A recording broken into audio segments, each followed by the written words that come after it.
नाज़रीन इकराम अस्सलाम वालेकुम। आपका हमारे चैनल TS इंडिया में इस्तकबाल है। अरे एक साहब कहते हैं मस्जिद में घुस के मारूंगा। क्यों मारोगे भाई, क्या गलती है? मैं कुरान शरीफ नहीं पढ़ने दूंगा, मैं लाउड स्पीकर बंद कर दूंगा। अध्यक्ष महोदय, ये देश हिंदू और मुसलमानों के प्रेम का देश है, आपस में मिलकर रहने वाला देश है, हमारी संस्कृति है एक दूसरे के साथ प्यार मोहब्बत। अध्यक्ष महोदय, जब दिवाली और होली आए तो मुसलमान जाकर उनको मुबारकबाद दे, जब ईद और बकरीद आए तो हिंदू भाई जाकर मुबारकबाद दे। ये देश में होना चाहिए। अध्यक्ष महोदय, अध्यक्ष महोदय हरकत है। अध्यक्ष महोदय बोला। अब्बू आझमी जी जे बोलतायत त्यांना जास्त भाईचारा विचारा ह्या गोष्टी बोलतायत, त्याच्यात काय नाहीये। आम्हाला त्यांचं भाषण ऐकायचंय, कारण आता आम्ही मंत्री झालोय, आता आम्ही ऐकणार। एक मिनट अध्यक्ष, ये मोहन भागवत साहब को मानते हैं कि नहीं मानते हैं? आदरणीय मोहन भागवत साहब ने कल ही कहा है, ये नेता लोग जो है ना अपना कद बढ़ाने के लिए ये सब कर रहे हैं। ये श्री मोहन भागवत जी की बात है, बंद करो ये सब चीजें। अध्यक्ष महोदय, अध्यक्ष महोदय, मैं मुख्यमंत्री जी बैठे हैं, मुझे बहुत खुशी है कि मैं उनके सामने कुछ बोलना चाहता हूं।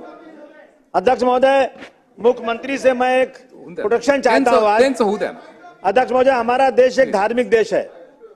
अध्यक्ष महोदय, यहाँ धर्म के मानने वाले लोग हैं अपने धर्म के खिलाफ। अध्यक्ष महोदय, महापुरुषों के खिलाफ यदि कोई बोलता है, इस पर जान देने को तैयार रहते हैं लोग। अध्यक्ष महोदय, अगर भीमराव अंबेडकर साहब, जिनको लोग भगवान मानते हैं, कई जगह उनको पूजते हैं, अध्यक्ष महोदय, अगर उनके खिलाफ कोई बात होती है तो लोग सड़क पर उतरते हैं, लोग सड़कों पर उतरते हैं, लोग मारे जाते हैं, कई लोग जेल में जाते हैं, कई लोगों की मौत हो जाती है। अध्यक्ष महोदय, अभी परभनी का वाकया सबके सामने है। अध्यक्ष महोदय, अध्यक्ष महोदय, शायद 2021 में जेम्स लेन ने एक किताब लिखा था किसी के खिलाफ अपमानित। मैं कुछ ज्यादा बात करना नहीं चाहता हूं, लेकिन अध्यक्ष महोदय, जब जेम्स लेन की किताब आई तो लोगों को बहुत क्रोध आया। लोगों ने जाकर पुणे में उस लाइब्रेरी को जला दिया, क्योंकि ये अपमान हम किसी महापुरुषों का बर्दाश्त नहीं कर सकते। अध्यक्ष महोदय, उस वक्त RR पाटिल साहब ने कहा था जेम्स लेन को अमेरिका से लाएंगे, केस चलाएंगे, लेकिन आज तक तो उनको लाया नहीं, कोई केस हुआ नहीं, अभी तक कुछ किया नहीं गया।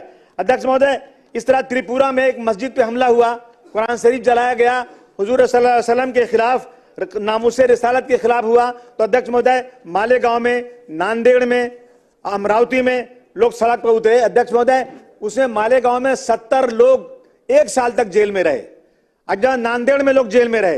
अध्यक्ष महोदय, मेरा कहना है कि अगर हमें लॉ एंड ऑर्डर को दुरुस्त करना है तो मुख्यमंत्री जी, मैं आपसे निवेदन करता हूं, हाथ जोड़ के आपसे निवेदन करना चाहता हूं, 50% आपका लॉ एंड ऑर्डर नहीं दुरुस्त है तो आप बोल देना मुझे। अध्यक्ष महोदय, जब भी नवरात्रि आती है, मस्जिद के सामने आकर के क्या जरूरत है वहां पर सर, वहां पर आके ये कहना कि इस देश में रहना है तो आपको जय श्री राम कहना है। अध्यक्ष महोदय, अगर कोई मना करता है, रुकिए अध्यक्ष महोदय, मुसलमानों को क्यों मजबूर किया जाता है? अध्यक्ष महोदय, गुंबद पर चढ़ करके वहां पर गेरुआ झंडा लगा दिया जाता है। अध्यक्ष महोदय, जिससे झगड़ा होता है, लड़ाई बढ़ती है। अध्यक्ष महोदय, अगर इस तरह की चीजें देश में चलेंगी तो लॉ एंड ऑर्डर कैसे दुरुस्त होगा? मैं अध्यक्ष महोदय, विशालगढ़ में मस्जिद के ऊपर चढ़कर गुंबद पे हथौड़ा मारा गया, सबने अपनी आंखों से देखा। अध्यक्ष महोदय, मैं मुख्यमंत्री जी, मैं आपका ध्यान दिलाना चाहता हूं कि विशालगढ़ में मस्जिद में घुसकर कुरान शरीफ जलाया गया, वहां पर 45-50 लोगों का घर बिल्कुल तोड़ दिया गया। क्या गलती थी उनकी? अध्यक्ष महोदय, ये सिर्फ हिंदू और मुसलमानों के बीच में जिस तरह से झगड़ा कराया जा रहा है, उसमें कहीं ना कहीं मुख्यमंत्री जी को आपको रोक लगाना जरूरी है। बांग्लादेश में हमारे भाइयों के साथ वहां पर जाति हो रही है, हम उसकी निंदा करते हैं, उसकी खुली निंदा होना चाहिए। लेकिन मेरे देश के अंदर अध्यक्ष महोदय, ट्रेन के अंदर एक पुलिस वाला मुसलमानों को निकाल के गोली मार देता है। अध्यक्ष, उसकी निंदा क्यों नहीं जोरदार तरीके से होती? क्यों नहीं हमारे और भाई सड़क पे उतरते? अध्यक्ष महोदय, एक टीचर एक बच्चे को खड़ा करती है और दूसरे बच्चों से कहती इसको मारो। क्यों मारो? कि ये मुसलमान है। बच्चा रोता है। अध्यक्ष महोदय, मैं आपसे आज एक आपसे गुजारिश करना चाहता हूं। अध्यक्ष महोदय, अभी यहाँ पर बुल्डाना में धाड़ जगह पे टीपू सुल्तान की जयंती परमिशन के साथ मनाई गई, परमिशन मिला, और उसके बाद किसी ने पटाखा फोड़ा। अध्यक्ष महोदय, ऐसा वहां पर लड़ाई झगड़ा हुई, वो गरीब मुसलमान जिनके घर ही नहीं है, टीन का पार्टीशन है, उन घरों में रात को पुलिस घुस करके इतना 12 लोगों को जला दिया, प्रॉपर्टी जला दिया। अध्यक्ष महोदय, इन सब चीजों पर अध्यक्ष महोदय कहीं न कहीं रोक लगना चाहिए। अध्यक्ष महोदय, रात को 10 साढ़े 10 बजे घुस करके मारा गया और आरोपियों को कार्रवाई की गई। अध्यक्ष महोदय, मुस्लिम समाज के 28 लोग पकड़े गए, दूसरे समाज के 12 लोग, 7 लोग का नाम उसमें 4 ही गिरफ्तार हुआ।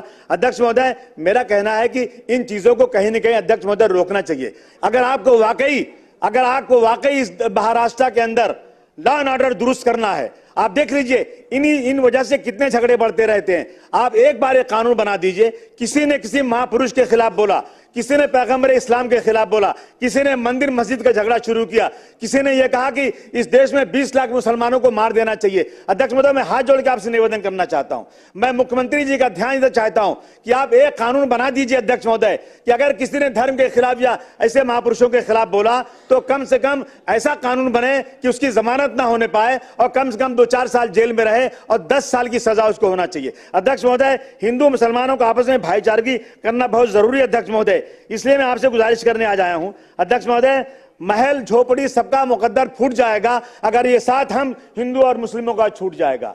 दुआ कीजिए कि हमें प्यार के रिश्ते रहे कायम।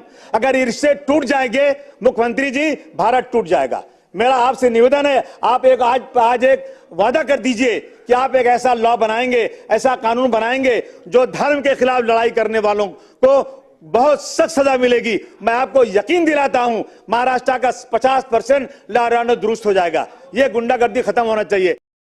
इंशाल्लाह मज़ीद अपडेट के साथ आपसे मुलाकात होती रहेगी। आपसे गुजारिश है चैनल को सब्सक्राइब करें। अल्लाह हाफिज़।